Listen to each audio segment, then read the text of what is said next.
Hi!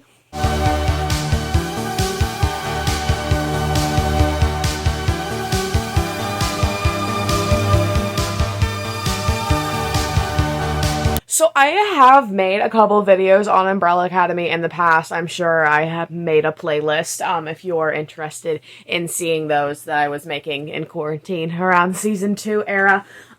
But I've never done like a proper review of one of the seasons, and I have had such a good time doing my little Stranger Things reviews of volume 4, season 4, volume, whatever the fuck. So I thought I would talk about Umbrella Academy season 3 today because I have so many thoughts. First of all, I am personally offended by them releasing Stranger Things and Umbrella Academy in such close proximity with each other. I was so overwhelmed trying to watch all these episodes. But especially like volume 2 and like Umbrella Academy, they were really neck and neck there for a minute. It took me a little while to watch Umbrella Academy season 3, but I did it, and I have many thoughts. So like my Stranger Things videos, I'm just gonna kind of go through each of the characters and as a result discuss their plot lines. And because Umbrella Academy so very easily numbered them all for me, I'll be going in number order. I'm gonna talk about the Sparrows first, get them out of the way, and then we're gonna talk about the umbrellas, the Brellies. Off the bat, I want to say, I did not love Umbrella Academy Season 3 as much as I love Season 1 and Season 2. Season 1 and 2 go back and forth between being my favorite. Like, I think, like, objectively, Season 1 is better, but I really go back and forth between being like, is Season 1 is a 5, right? But I'm like, but is Season 2 also a 5? Or is it a 4? Is it a 4.5? Do I like season 2 more? I love them very much. I've also read all 3 of the published main story comics. However, they are very different from the show. Hotel Oblivion, especially. The Sparrows don't even show up in the comic until, like, the very end, and Gerard has not released another comic since before season 2 came out. So, not really sure what's going on with that. As far as we were concerned, there were going to be 8 seasons and 8 volumes of the comic. We have 3 volumes of the comic, each coinciding with a season. Apocalypse Suite, Dallas, and then Hotel Oblivion. But we don't have any source material whatsoever of what's happening from here. Judging on the ending of season 3, I have no fucking clue where they're going from here. But there's somewhere to be going, because they were definitely greenlit for more seasons. So, I don't know. Let's talk about the Sparrows, because I thought they were very interesting, and I enjoyed them quite a bit. So we got quite a bit of promo, about the Sparrows, like, before the season. Like, we knew all their powers and stuff. Like, the Instagram was really up and active, posting lots of stuff about them. I do think that was smart. It really got us, like, in a certain mindset, and was sort of a diversion, because, like, they're all dead now, and, like, I really wasn't expecting their body count to be that high so early, but props to them. One criticism I have off the bat is I would have really liked to see more of what the Sparrows actually did. I know that, like, sounds a bit weird, because you're like, oh, well, like, they're superheroes, and I'm like, okay, but, like, what did they do? Because it seems like they had a really big presence in the city, right? Like, I would say they had a much bigger presence than the Umbrellas had in their universe in season 1. Like, the Umbrella Academy children were, like, child prodigies, right? But they sort of were not a team, not a superhero presence anymore once they were in adulthood. Like, they had, like, all, like, those, like, action figures and stuff when they were kids, but then sort of, like, fizzled off. That was probably due to all the family drama they were having, but like, you know, I feel like with the Umbrella Academy, we did see, like, a few flashbacks of, like, them fighting crime as kids and stuff, and, like, things with Hargreaves and training with Hargreaves, and while we saw, like, bits of that with the Sparrows, I'm still kind of confused, because it seems like they had a lot of it seemed like I want to compare them to, like, the 7 in The Boys, which I have been watching lately. I absolutely love it. I think it's fantastic. But, like, the presence that, like, the 7 and Vought has on the city in The Boys is kind of, like, the impression I got. Clearly, like, a very different sort of political scale. But, like, they seem to be very famous and very prevalent, in this universe. And I kind of would have liked to see, like, at least 1 or 2 scenes of them actually, like, fighting crime or, like, doing Sparrow Academy shit. Because I was just kind of confused on, like, what they did. That being said, Marcus was really gone off the bat. That shook me to my core. He was number 1. That was wild as hell. I don't remember the order of the numbers, so hold on. Like, nothing to really say. Mans died in episode 1. Okay, so number 2 was Ben. Fuck Ben.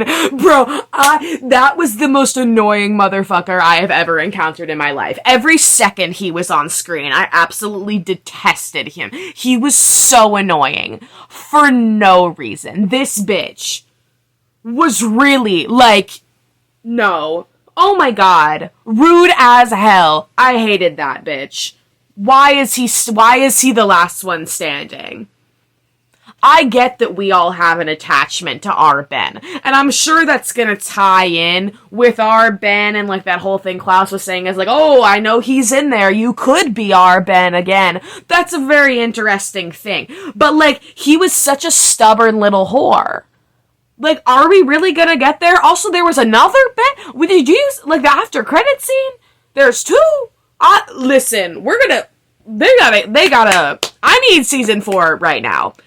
I know it takes them, like, a year to make these, but, like, I need to know what's going on, because I've got nothing. Faye, I loved Faye's powers. I thought they were very cool. I liked that she was, like, Daredevil, but with birds. So, like, she could see through the birds, but she was, like, blind. I thought that was cool. I thought, yeah, you know, very, very Daredevil, but, like, the crows was a really nice touch. Alfonso, also gone pretty fast, but, like, I love me some voodoo doll powers. Like, that little fight he had with Diego in the store was really fun. Like, you really can't beat a voodoo doll. That's, like, those are good fighting combat powers, because, like, you really, like, what are you gonna do? Like, what are you gonna do? Gonna come back to Miss 5, because obviously we have a lot more to say about her. 6, Jamie. I really liked Jamie. Jamie did not stick around for too long. She also got knocked out with Alfonso. But I thought she was cool. Like, she was definitely, like, the sort of classic, like, edgy, not like other girls girl, but I still fell for it. I still liked her. And her little, like, snake venom hallucination thing. Loved how they used that in the first episode with the Footloose dance scene. I thought that was fabulous. Obviously I'm never going to be confused by a dance scene in Umbrella Academy, because they have one every season, but I like how they, like, integrated that in with, like, having it be, like, a hallucination that Diego had. Wonderful. Wonderful. And then Christopher. Listen. Nah, Christopher deserved better. He really, like, sucked in the Kugelblitz and then just, like, exploded, like, 10 minutes later. Poor guy. He was doing the most. I don't know, it was giving, like, Sunny Baudelaire. Okay, and then Sloane. Sloane was my favorite, which was very unexpected. For me, probably for everybody else, because it's like we didn't think she was gonna have as much of a role as she did. And I feel like it's, like, lame saying she's my favorite, because she, like, had, like, actual screen time. But wonderful. I love her. She's a sweetheart. That one Allison had that comment, like, calling her Gravity Barbie. I love that. That should be her superhero name. She's a bad bitch. Where the fuck is she? I'm sorry. I came out of the last episode being like, where the fuck is my girl Sloane? Where is she? Where the fuck is she? Where? Answers. Tell me now. Where is she? I will not rest until she is found. That's my sister. That is my sister. I will find her now. Okay. Also, Reginald, he had quite a big role this season, which I guess I, like, didn't expect, but I didn't hate it. I'm glad we got a bit more of him being a literal alien, because that's been something that's been established since, like, the very first page of the comic, and it took a while for them to integrate that into the show, and then it was, like, a whole twist. Like, I think it worked, even though, like, the comic fans, like, knew that was coming. I liked the reveal in the show, and then I'm glad they, like, did more with that here. I also just like the whole concept that they set up for this universe, that it wasn't an alternate universe. He was just so appalled by them at that dinner in the 60s and just thought they were such losers that he was like, I'm gonna adopt different kids. Fabulous. Amazing. Also answers the question of, like, where about the other numbers? That was, like, in the very first episode of, like, there were 43 children. Obviously, there are still more, than just the 14. I guess 13, because Ben was both. I need answers about Christopher. Who were Christopher's parents? What happened there? But I just love that it was also something that was just never addressed. Like, he was just, like, a floating cube, and it was like Pogo, where it's like they just had a monkey butler, and, like, nobody asked any questions. That's what I love about this show. You don't need answers to these questions, but I still have the questions, and but yeah, so, like, Reginald obviously links into, like, the overall little ending of the season, but I want to talk about the other characters first before we sort of get into that, because that's a whole rabbit hole right there. So, number 1, Luther. If you had told me, like, even last season, that I would have liked Luther, like, just straight up, just liked Luther at this point, like, I liked Luther more than Allison, I would have laughed. I'm still a bit, like, that still blows my mind. Listen, redemption arc, redeemed. Like, he was, he did his thing in season 2. I kind of ignored it, didn't really care, but, like, he did. He repaired his little stuff. He's less of a loser now. He's got himself a hot wife. We love her. I loved him and Sloane. I thought they were adorable. I was really invested in them as a couple. I cared about them as a couple. I believed that they cared about each other and loved each other very much. And I just thought it was very sweet. And I like how they were all like, oh, well, like, world's ending, but, like, we want to be together, and, like, let's have a little wedding. And, like, I just thought it was so sweet. And I loved it. I loved it so much. I have no notes. But I'm with him, though. Like, where the fuck is she? Why does nobody else care? Except me and Luther. Me and Luther are really out here in Sloane Hive. We're the only people who care where she is. Okay, Diego. My man got played. I'm sorry. I'm still a bit anti-Lila after everything that has gone down. Like, I don't trust her. The sinister behavior that was bringing this child, Stanley, to Diego, being like, hi, this is our kid. Leaving the child with Diego. Having him get attached to the child, thinking this child is his, being like, okay, I'm gonna be, you know what, like, we and Lila are having our issues, but, like, I'm gonna be a good dad, like, growing on this child. And then she's like, no, sorry, I pranked you, he's not yours. I will go to the animal shelter and get you a kitty cat. I will let you fall in love with that kitty cat. And then on some dark, cold night, I will steal away into your home and punch you in the face. And then she's like, oh, by the way, I'm pregnant. It was just a little trial run. That is sick and twisted behavior. That is the most manipulative, awful thing I've ever seen in my life. Like, not to mention, like, Stanley literally got Koogled. Like, he literally got blitzed. He's gone. He's dead. But, like, you let this man get attached to thinking this was his kid. And then you're like, yo, it's not even mine, bro. It's my friend's. And, like, listen, Diego is a simp. My man's a simp. I understand that he was always gonna go back to Lila. Like, he loves that girl. But, like, Diego, oh my bestie, you deserve better than that. That was so sick and twisted. I'm sorry. I cannot forgive her for that. That was really yikes. But after, you know, they're cute or whatever. Like, they're in love. Good for them. I just think, like, that's just really, like, I wish all the best for them. and their new child that's real this time, that he can actually get attached to without worrying about it being, you know... Okay, listen. We all know what's coming next. What comes after 2? 3. Allison Hargreaves.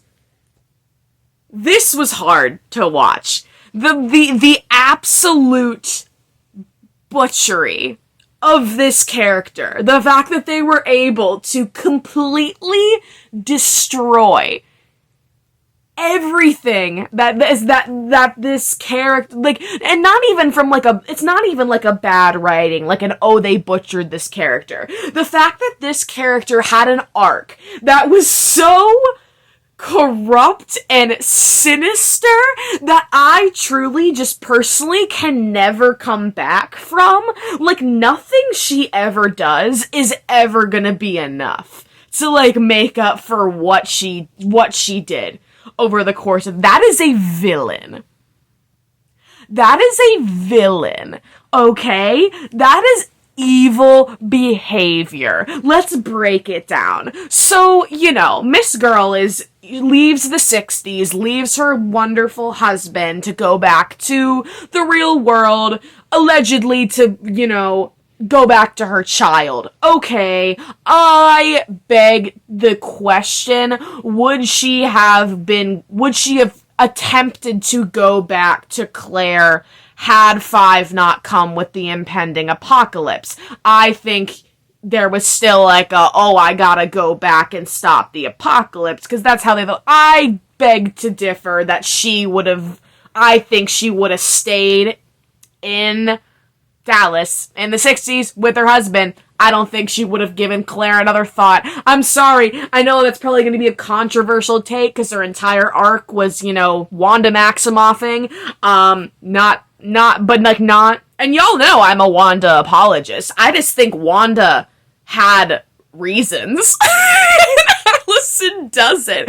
I'm so sorry if that makes me a hypocrite, but never once did Wanda hurt anybody she loved or cared about, I would argue. Never would she have ever put any of her family members in danger or in peril or distress. And Allison just gave 0 fucks, and that is not Wanda. So, I argue that comparison. I don't think it's fair to just pit these vengeful mothers against each other. Anyway, so that's that. But, you know, and so then she's pissed because she gets back to this reformed universe where, you know, she doesn't exist, and is devastated that her child no longer exists as a result. I get that, okay? That's heartbreaking. But Miss Girl really acting like she's the only one who has problems and the only one who's lost people. I find it mind-blowing that, like, her almost her entire storyline is with Victor, and, like, Victor is continuously like, oh, I lost Sissy, I want to get back to Sissy, whatever this. Like, ignoring him. Like, I lost Claire, what about him? He lost his family, too.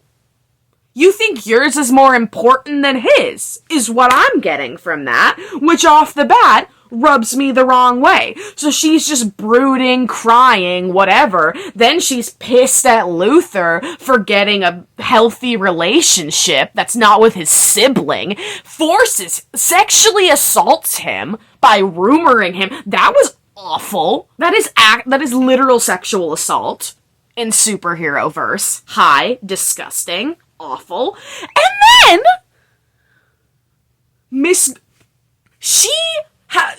oh my god, just out of her own bitterness, picks a fight with Victor, tells him he's awful and she hates him and that she wishes they had left him in the basement.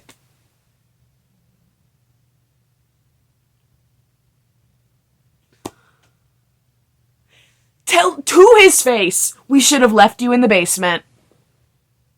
And then it's like, I have nothing to apologize for. That is evil trickery and bewitchment. That is unforgivable. I know. And the fact that she had an opportunity to be like, that was awful of me. I'm so sorry. I did nothing wrong. And then tried to apologize. No. Victor's better than me. Victor is 10 times the person I am, because I would have told her to fuck off. Emancipated. Get the fuck out. That was hard. That was hard to go through. We have lost Allison. We have lost Allison, and we're never getting her back, and we have to accept that. That was fucking brutal. Wow, let's move on. Klaus. Okay, I did not love Klaus's storyline this season. I didn't like how involved it was with Hargreaves, and I didn't like how quick he was to sort of defend Hargreaves over his siblings. Like, I get the Klausness of it all, right? Like, it always works. Robert Sheehan never comes to play. He comes into work ready to improv, and you can tell, and I love it, and he's hilarious, and there's just something so effortless about his lines. You know they could never be written because they're that good. They're simply the mind children of Robert Sheehan, because that kind of genius cannot be put down on paper, truly. But like, you know, the whole like the resurrection thing is really cool. The fact that he can just kind of like die and come back to life, and he sort of mastered that. Klaus is a powerful bitch. Klaus is really coming to terms with the momentum and the magnitude of his powers, because they're very, very powerful. He's really got like Diego running for his fucking money. Like, can you imagine? Like, I understand that there's a lot of trauma to go with these powers, especially with like Victor and Klaus, but can you imagine like being like Diego or Luther and like standing next to them? Like, that's so, you got like, oh, you can lift a table, you could, like, he can die and over and over. He can just, he's immortal. Like, you can throw knives and your brother's immortal. That's just not fair. That's so not fair. But yeah, you know, I thought he was a goner the first time when Stanley stabbed him. I was like, oh, holy shit, they killed Klaus. I thought he was a goner the second time when he got blitzed. And, you know, these are the things, though, where it's like the stakes in Umbrella Academy are so different from the stakes in Stranger Things, because I was just shit-talking the fact that, like, none of the main characters can seem to die in Stranger Things, but there's something about Umbrella Academy where it works in that sense, and it's called good writing. Because we've established a sort of longevity to the universe, and the way that they use apocalypses, and now that Stranger Things is implementing apocalypses, I feel like it's comparable. There's just this quirky, untouchable nature Umbrella Academy has that Stranger Things will never. Okay, 5. I loved 5 this season. 5 was, like, not my cup of tea in season 2. I just felt like he was very naggy. And, like, he's a naggy character, right? And he's allowed to be, because he's the only one who ever takes anything seriously, okay? But I don't know. I really liked his vibe this season. I thought he was helpful. Like, I thought he did a lot of important things. I thought he had some good lines. I just thought he was, like, a good asset. I liked that whole bit where he, like, met his future self, and his future self was like, oh, like, don't save the world. I thought that was really interesting, and I thought that it sort of played into, like, a whole butterfly effect of, like, I think that, like, him choosing not to do anything to save the world for, like, the next couple days was, like, a butterfly effect that made the later events happen to have them eventually save the world. And I love those kind of conversations. I love the butterfly effect in storytelling. It's one of my favorite things. And while I feel like the Umbrella Academy doesn't always stick to the laws of the butterfly effect, because, like, they have all these crazy different rules about universes and timelines and all these things that somehow work, even though they're all intertwined, I still think that's an interesting thought. I didn't like his little side quest with Lila. I thought Lila was very annoying, on that little side quest, and it was just like, it was a weird pairing. Like, I wish he had been paired with somebody else, to go on that little mission to the commission. But, like, whatever. She's commissioner's daughter. I don't care. So we got none of our Ben. in this season. We just got whiny, annoying ass emo bitch Ben with overacting everything. I don't think this is the actor, even though like I literally just said overacting. I don't think this is the actor's issue. I think this was a directing thing. Like everything Ben said was just like so enunciated, and it was very jarring to me. I think they were just trying to like tell him to like be more aggressive and stuff. And I get what they were going for, but it's like, no, shut up. Shh, shut up. So last but not least, y'all know one of my favorite fictional characters of all time, a true kin of mine. This is my motherfucking bestie, Victor Hargreaves. Now, let's address the elephant in the room. We all wondered how they would cover Elliot Page's transition. Elliot Page came out as trans, female to male, shortly after season 2, if you were not aware. So the character of Vanya Hargreaves is now Victor Hargreaves, and we were told this, a few weeks, I would say, before season 3 came out. They were just like, meet Victor Hargreaves, and we were all like, sick. And that's how it was in the trailers and all the posters, and, you know, we were like, this is Victor Hargreaves now. We were all very much wondering what that was going to be. There were all these theories of, like, oh, the alternate universe version of Vanya is Victor. No, this character is now Victor. So he was just trans as well in the show. And I thought that was really interesting, and I'm really glad that Elliot was able to do that. And I loved how they handled it, how it was just sort of a thing that just happened, and he was like, alright, hey guys, by the way, my name's Victor now, and they were just like, okay, cool, like, that's great, really happy for you, and like, that was it. Normalize more happy trans characters in media, because like, that was just so wonderful, that like, no one asked any questions, everyone was supportive, they were just like, that's great, we gotta go do important shit. Like, that's... Okay, Victor, why did you go corner Marcus? And like, you know, they like did not care. And I thought like if anybody like, oh, like Luther was gonna have like a bad reaction, Five was gonna have a bad reaction, you know. But like, no, like they like, you know, it was very like cool. I loved that like Luther was like, oh my god, like should we have a party to make you feel loved? And like that was really sweet. I love that he asked Victor to be his best man at the wedding. I love that nobody once misgendered him or used his dead name in a fight. I was very worried, especially with all the stuff that was happening with Allison. Like, especially when Allison had that line of, like, oh, like, we should have left you in the basement. I thought they were going to use that as an opportunity to misgender Victor. And that would have been really awful and immoral for so many reasons. And I was just so happy to see that they didn't do that. Not once. No matter all these horrible things that Allison was doing to him, never once did she use his dead name or the wrong pronouns. And listen, that's commendable. That is something to note. It's so easy to just call a person what they want to be called. It really is. Like, you could be threatening death.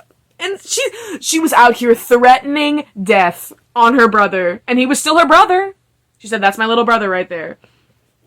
Just wonderful. So yeah, I thought that was great.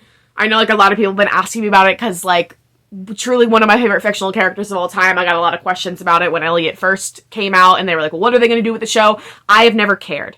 No, this character is so important to me, and yet none of that has ever mattered to me, because it shouldn't, because it's, like, that is, like, literally not my choice. Ever. It doesn't affect me. It doesn't have anything to do with me. And I've always been in the mindset of whatever Elliot wants to do, whatever Elliot is comfortable with, whatever Elliot has worked out with the showrunners that is good, that is for the direction of his character, is what should happen in the show. And I'm thrilled that this is how it worked out for them, and that it came off really wonderfully to the audience, and it was just so simple, and it wasn't a whole, like, I'm just glad, like, it wasn't a whole, like, he was never, like, struggling with his sexuality, it wasn't a coming out story, it wasn't all of these sort of sad, dark things, because the show has all these sad, dark things on its own. It doesn't need all that, and it was just, you know, this is who I am now. Cool! Let's get back to the apocalypse! perfect. Like, I honestly could not have done it any better. I truly could not have done it any better myself. I loved it. I think that was a wonderful way to handle it. I think everyone else should take notes. I think we should have more trans storylines like that, regardless of whether this was reflecting an actor's real life or not, because obviously that's what we were doing. That's obviously what they were doing. They were adapting to their actor. But, like, more of this. Like, did you see how easy that was? Did you see, like, that was so easy. Did you see how easy that was? More of that in media. Thank you. And yeah, so basically where we've ended off is Hargreaves, decades ago, left outer space and his dead wife to come to the United States with little alien particles, release the little alien particles, have the alien particles embed themselves in women, make them pregnant, make them birth little alien superhero children, have him go out and recruit superhero children, train the superhero children, eventually bring them into the Hotel Oblivion, have them, the 7 children, stand on the 7 spots, and start the little... So basically, the Hotel Oblivion is like the system diagnostics of your phone, where you can go in and do like a reset factory defaults, but for the universe, is what I sort of understood. So Bestie really just wanted to play God for a minute, and reset the entire universe to get his wife back. Is it ridiculous? Yes. Is it far-fetched? Yes. Is it the most dramatic plan, and probably most long-term plan that he could have yes. But does it work? Yeah. Somehow. It kind of does. But then this begs the question, this is no longer a superhero show. Because they don't have their powers. I don't see any reason why they would have to switch universes. I don't see any problems with this current universe. There's no apocalypse. Everyone's alive.